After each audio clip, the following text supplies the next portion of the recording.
दो बड़े एलिमेंट्स हैं। एक तो है पीएम राष्ट्रीय कृषि विकास योजना, दूसरी है कृषि उन्नति योजना। आप दोनों के दोनों इन पिलर्स में देखेंगे 9 एलिमेंट्स हैं। इसमें से कई चीजें आप अगर ढंग से देखेंगे, उनका सीधा साधा एकदम सीधा कनेक्शन है किसानों की इनकम से, सस्टेनेबल फार्मिंग से, एग्रीकल्चर के प्रोडक्शन से, और साथ ही साथ हमारे मिडिल क्लास परिवारों की थाली से। जैसे मैं एग्जाम्पल के तौर पे आपके सामने item number 1 right hand side में या item number 2 right hand side में दो, national mission on edible oils. Edible oils होते ही सीधा हमारे परिवार पे, हमारे महीने के खर्चे पे फर्क पड़ता है। अगर हम देखें पर इधर लेफ्ट हैंड साइड में देखें पर ड्रॉप मोर क्रॉप, तो सीधा उससे किसानों की इनकम पे पॉजिटिव इंपैक्ट होता है। तो इसको आप केयरफुली देखें, ये बहुत बड़ा विस्तृत। अगर हम देखें पर इधर लेफ्ट हैंड साइड में देखें पर ड्रॉप मोर क्रॉप, तो सीधा उससे किसानों की इनकम पे पॉजिटिव इंपैक्ट होता है। तो इसको आप केयरफुली देखें, ये बहुत बड़ा विस्तृत कार्यक्रम है और इसके बहुत सारे सब कंपोनेंट्स हैं। सब कंपोनेंट्स के ऊपर कुछ जो डिटेल्ड प्रोग्राम्स है वो आपके सामने ऑलरेडी पिछली कैबिनेट मीटिंग्स में आ चुके हैं, और बाकी बहुत सारे डिटेल्ड प्रोग्राम्स में या तो इंडिविजुअल प्रोग्राम्स बनेंगे जो कि कैबिनेट में आएंगे, या फिर मंत्रालय के लेवल पे ही उनका अप्रूवल होगा। मान लीजिए पर ड्रॉप मोर क्रॉप, इसका राजस्थान में इंप्लीमेंटेशन अलग तरीके से होगा, ओडिशा में अलग तरीके से होगा, दोनों की जलवायु डिफरेंट है। महाराष्ट्र में इसका इंप्लीमेंटेशन अलग से होगा, अलग तरीके से होगा। महाराष्ट्र के भी 2 हिस्सों में अलग अलग तरीके से होगा, कोस्टल एरिया में अलग तरीके से होगा और तो अलग तरीके से होगा, क्योंकि दोनों की जलवायु, दोनों की मिट्टी, वो सब अलग है। तो ये सोच के बहुत फ्लेक्सिबल तरीके से इसको इंप्लीमेंट करना है, वैसा इस पूरे आज के कैबिनेट अप्रूवल में आई है बात। और एक तरीके से जो किसानों से जुड़ी हुई, प्रैक्टिकली किसानों की इनकम से जुड़े हुए प्रैक्टिकली जितने भी पॉइंट्स हैं, वो करीब करीब आज के इस बड़े प्रोग्राम में इंक्लूड हो गए हैं। और ये प्रोग्राम 1,01,321 करोड़ रुपए का, 1,01,321 crore. It's a very big program. It has multiple components. Many of the components have already been approved by the cabinet as separate schemes, and some of the components will be done by the ministry, and some more will come into the cabinet for complete approval. But overall, this creates a complete package or a complete umbrella or a complete bouquet of schemes for the farmers, for increasing their incomes and for making sure that the middle class families, the food security for middle class families is maintained. ये सारा एक बहुत बड़ा, इसमें आप individual देखें तो soil health के बारे में, सॉइल की फर्टिलिटी, जो रेनफेड एरियाज हैं उसके डेवलपमेंट के लिए, और जो हमारी ट्रेडिशनल किसानी का तरीका है उसमें इम्प्रूवमेंट लाना, मैकेनाइजेशन के लिए, पर ड्रॉप मोर क्रॉप यानी एफिशिएंट यूज ऑफ वाटर के लिए, एग्रो फॉरेस्ट्री, क्रॉप्स में डाइवर्सिफिकेशन, हर तरीके से नई नई अगर इंडिविजुअल प्रोजेक्ट कोई राज्य लेके आना चाहे तो उसके लिए डीपीआर वो बना के लेके आए। मान लो किसी पर्टिकुलर स्टेट, मान लो केरला में पर्टिकुलर एक स्पेशल प्रोग्राम बनाना चाहे केरला, तो उसका डीपीआर बना के लेके आए। आसाम में कोई अलग तरह का कोई नया इनोवेशन करना चाहे, डीपीआर लेके आए, इस स्कीम के अंडर उनका अप्रूवल हो जाता है। आप सब जानते हैं कि प्रधानमंत्री श्री नरेंद्र मोदी जी ने हमेशा भारतीय भाषाओं पर बहुत बड़ा एक ध्यान दिया है, बहुत बड़ा फोकस दिया है। Honourable prime minister Shri Narendra Modi ji and the NDA government have always been focused on developing the Indian languages.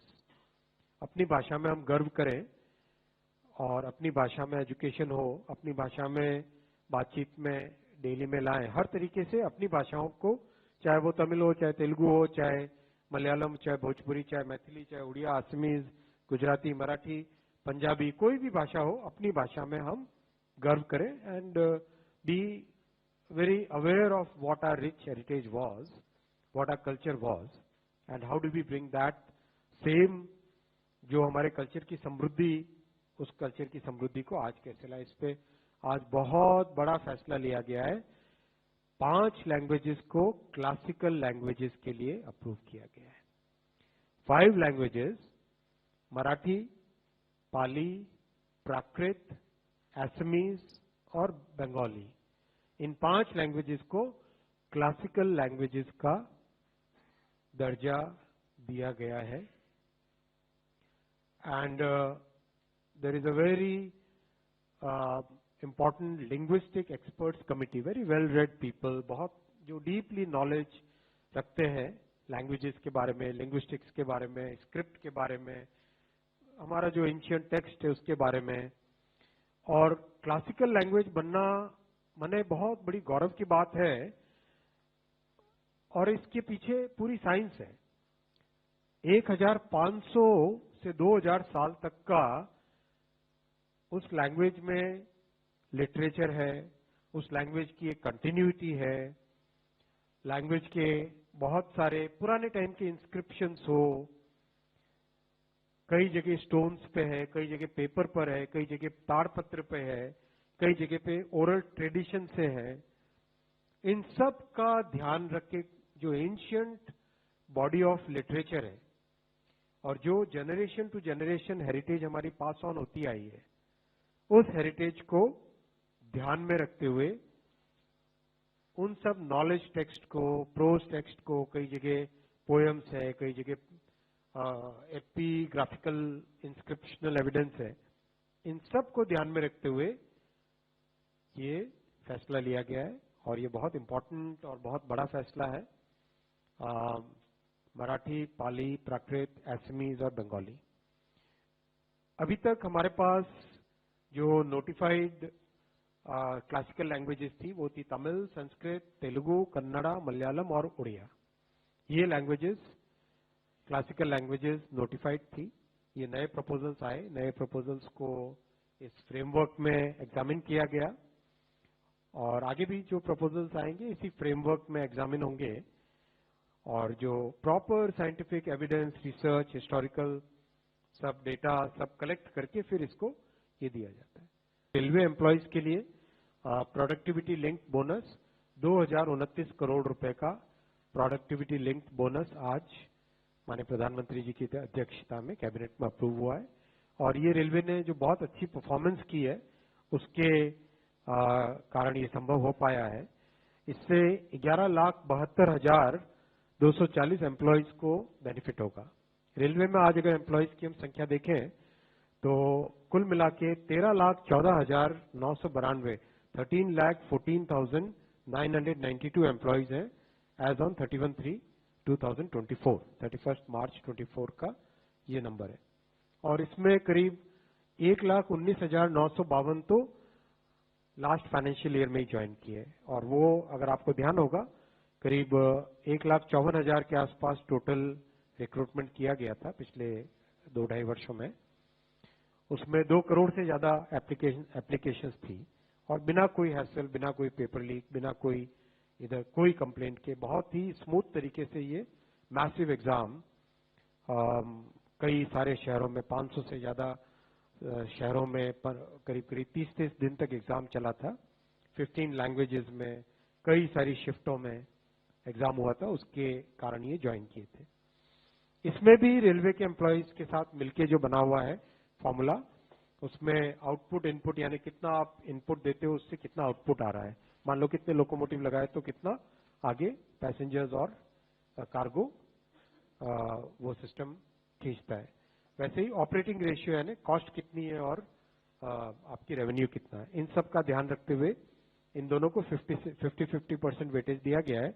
इस फॉर्मूले से 76 डेज का बोनस बनता है, लेकिन आज कैबिनेट ने 78 डेज का बोनस अप्रूव किया है in recognition of all the good work that railway employees are doing. अभी वैकेंसीज 58,642 है, जिसमें अभी रिक्रूटमेंट का काम चल रहा है। और मैं ये नंबर इसलिए रखा क्योंकि विपक्ष की तरफ से बार बार बहुत एक छोटा नंबर डाल के लोगों को भ्रमित करने का प्रयास चलता रहता है। कभी कोई 20,000 बोलता है, कोई 25,000, कोई किसी भी तरह का कोई एक गलत नंबर डाल दो और फिर बाद में उसको गलत को आगे प्रसारित कर दो। इस तरह की उनका प्रयास चल रहा है, इसलिए ये नंबर आपके सामने रखा। As on today this number is 58,642 vacancies पे आज की तारीख में रिक्रूटमेंट का प्रोसेस चल रहा है। और एनुअल कैलेंडर से चल रहा है, जो कि 50-60 साल से नहीं हो पाया था, वो मोदी जी ने अपने कार्यकाल में किया। रेलवे के लिए एनुअल कैलेंडर बनाया, जिसमें जनवरी से मार्च के क्वार्टर में एक प्रकार का एक कैटेगरी का रिक्रूटमेंट, अप्रैल से जून के क्वार्टर में दूसरा, जुलाई से अक्टूबर में, जुलाई से सितंबर के क्वार्टर में तीसरा और अक्टूबर से दिसंबर के क्वार्टर में चौथे कैटेगरी का रिक्रूटमेंट प्रोसेस चालू हुआ।